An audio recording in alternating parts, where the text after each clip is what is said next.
Seminários Tufão Ayyan e FMI. Que relação? Olá, este é o título que dou ao meu comentário teológico da semana, que hoje termina e que foi iniciada a 8 e se prolongou até hoje, 14 de novembro de 2013. Seminários Tufão Ayyan e FMI. Que relação? É do calendário dela, a Igreja Católica Romana, a do Papa, chefe de Estado, sucessor de Constantino, imperador de Roma, e por isso também a viver em Roma.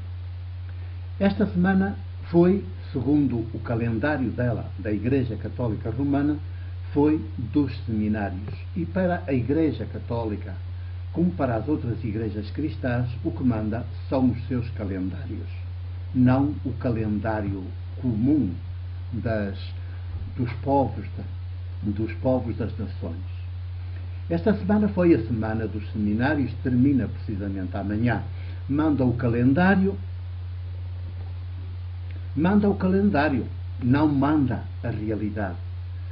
Por isso, como era a semana dos seminários, o tufão Ayyan nas Filipinas, que varreu grandes partes das Filipinas e deixa milhares de mortos e muitos outros milhares de desalojados e destruição absolutamente chocante, não está no calendário da Igreja Católica Romana, nem está no calendário, nos cultos das igrejas cristãs da área protestante.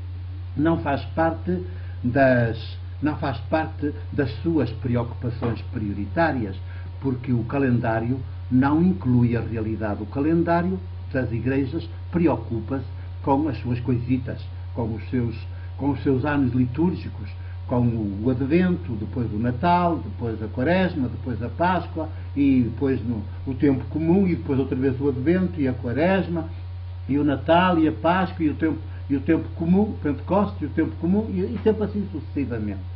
Então a realidade não entra nas igrejas, e isso é a indicação maior da perversão de todas elas. Não faz parte das preocupações das igrejas a realidade. A realidade que é sempre surpreendente cada dia. O tufão Ayyan não estava programado e acontece. Embora pudesse ter sido,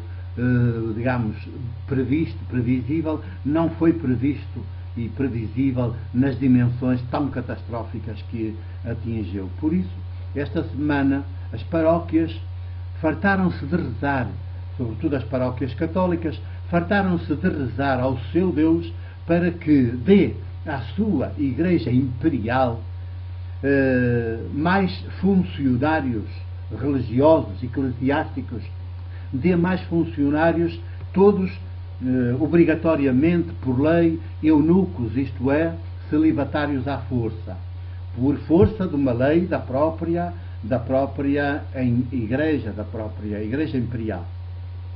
Só que o Deus da Igreja Imperial, seja católica romana, seja as igrejas cristãs protestantes, é um Deus surdo. E como todos os ídolos, é um Deus surdo. Portanto, por mais que se lhe reze, por mais que se lhe dirija, por mais que se lhe grite, por mais que se clame, por mais que os seus funcionários se sacrifiquem, se ajoelhem, se prostem diante dele, lhe façam adorações, horas seguidas de adoração, não adianta. Ele é surdo, ele é um ídolo. E como é ídolo, pode ter ouvidos, mas não ouve nada. E esse é o grande equívoco de todas as igrejas cristãs, com destaque certamente para a Igreja Católica Romana, que nesse aspecto continua a ser imperial e a pretender congregar a ela, unir a elas todas as outras que se separaram a partir do século XVI, como sabemos, a partir do Lutero. Nem que seja o Papa Francisco vestido todo de branco para esconder sabe-se lá o quê, ou sabemos perfeitamente o que é, evidentemente, para esconder o que a gente sabe, nem o seu Papa, nem que seja o Papa Francisco, vestido de branco, a pedir-lhe ao Deus da Igreja Imperial, nada adianta. Os ídolos não ouvem, pura e simplesmente, os ídolos não ouvem. E em nome deles, em nome dos ídolos religiosos, pois que de crimes, que de quantidade de crimes, e crimes hediondos, não se cometem sempre, e todos ficam impunes. O lema para a semana dos seminários era como é que se diz? Para que Cristo se forme em nós. Para que Cristo se forme em nós. Ora bem, e começou logo no primeiro dia, com chamado dia dedicado aos acólitos da Diocese, no caso do Porto, aos acólitos da Diocese, ao encontro do seminário. Estão a ver, os acólitos são aqueles que servem aos domingos, vestidos também com as suas túnicas brancas, meninos e meninas. Os acólitos, não as acólitas, ao encontro do seminário. E então, os acólitos, não as acólitas, porque elas nunca podem ser ordenadas, então, o primeiro dia da semana dos seminários foi nos seminários. Os acólitos, cada uma das paróquias, foram convidados a ir ao seminário, conhecer o edifício, onde um dia poderão, porventura, entrar. O objetivo é precisamente esse, que passem de acólitos a candidatos ao ministério ordenado, que no caso não é o presbítero, mas é o sacerdote. Nas paróquias existem sacerdotes, não existem presbíteros, sacerdotes. Quer dizer, são ordenados presbíteros, mas depois logo transmutados em sacerdotes, e é sempre como sacerdotes que se comportam nunca como presbíteros. Nunca se comportam como presbíteros, sempre como sacerdotes. Pessoas à parte, não se misturam, têm um calendário próprio, andam lá ocupaditos com as suas coisas e mais nada. Portanto, aqui está a primeira grande armadilha na semana dos seminários. O primeiro dia era para ver se pescavam acólitos que andam aí pelas paróquias. Alerta pais e mães.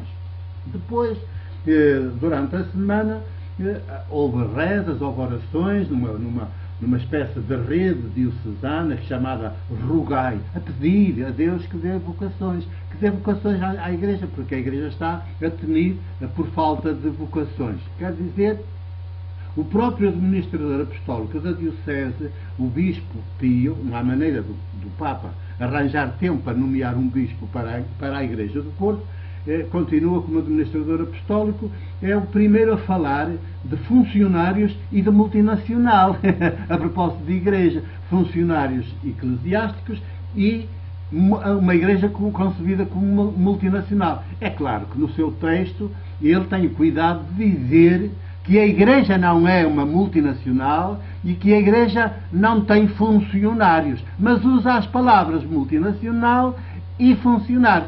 E isto é muito curioso do ponto de vista psicológico. Quer dizer, a psicologia revela que se ele tem necessidade de negar que a Igreja a grande Igreja Imperial, é uma multinacional e que os seus sacerdotes são funcionários eclesiásticos, é porque efetivamente o são, porque senão ele não tinha necessidade de estar a fazer a negação pública numa alocução ou num texto que preparou para esta semana dos seminários. E efetivamente funcionários eclesiásticos são, evidentemente, que se ocupam com aquelas coisitas. E eu alegro-me muito porque os nossos jovens, eles, não elas, porque elas não podem ser candidatas, que os nossos jovens, apesar da generalizada crise, da generalizada condição de desemprego, a generalizada situação de desemprego no país e até na Europa, eu surpreendo-me e alegra-me muito, felicito os nossos jovens que, apesar disso, preferem o desemprego, a situação de desemprego, a irem oferecer os seus préstimos a esta multinacional, que são as igrejas, a esta multinacional nas diversas igrejas cristãs.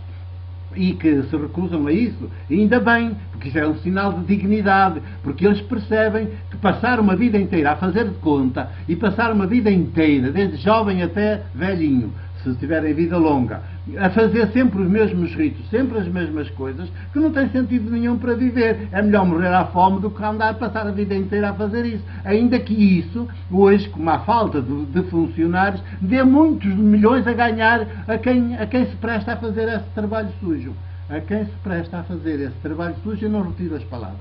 E então, à falta de funcionários, eu pessoalmente, como presbítero da Igreja de Jesus, eu alegro-me e parabenizo os nossos jovens por não entrarem nesse jogo e, portanto, preferirem o desemprego a um trabalho daquela qualidade tão rasca como esse. Um trabalho dito sagrado, ali à volta dos altares, sempre a fazer as mesmas coisas.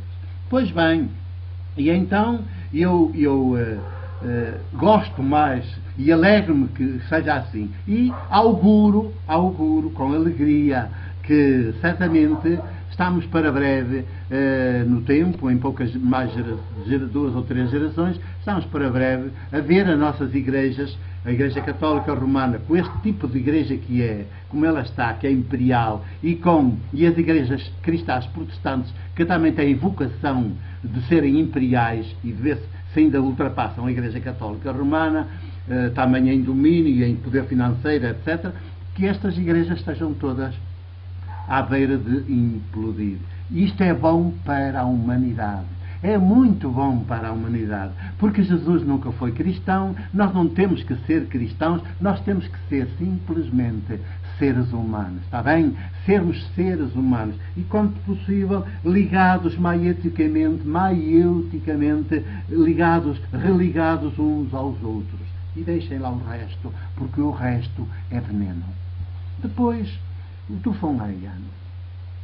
Nas igrejas isto não entrou, não foi preocupação, mas, a não ser para fazer lá mais algumas recitas à mistura, mas deixar tudo na mesma, mas o tufão haiano nas Filipinas vem dizer que o planeta está à beira de implodir. E a responsabilidade primeira vai para a Bíblia hebraica, que tem, logo no início, no Gênesis, crescei, multiplicai-vos, dominai a terra. Em vez de dominai a terra, é cuidai da terra. Cuidai da terra. E por causa do dominai a terra, e andam louco o poder financeiro, o grande poder financeiro, a esventrar o planeta, a esventrar a terra, a dar cabo de tudo e de todos, dominar a terra em vez de cuidar dela. E então o tufão haiano, as Filipinas, o drama terrível que é as Filipinas e o povo filipino, por sinal muito católico, aí está, a gritar que ou mudamos ou afundamos-nos todos. Mesmo os grandes ricos, as grandes multinacionais, todos nos afundamos, porque a nave é única, é uma. A nave terra é uma só, não há duas. E, portanto, se vai ao fundo, vamos todos ao fundo.